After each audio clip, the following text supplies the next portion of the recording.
Locks with this plastic junk on them, they'll leave all that stuff on your hands, especially if you're in a hot area. What you want is something with a lot less of that plastic, especially in a hot area. It'll melt, it'll get all over your hands, it'll get all over everything.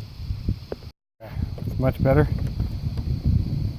Still don't like this little bit of stuff down here, but at least it, you can grab it in a different spot where you don't have to really touch that stuff, because eventually that will probably melt a little too, but Yep, so glad I finally changed these. No more Ooey Gooey Padlock. I'll try to put links in the description below to padlocks that will be less inclined to do that.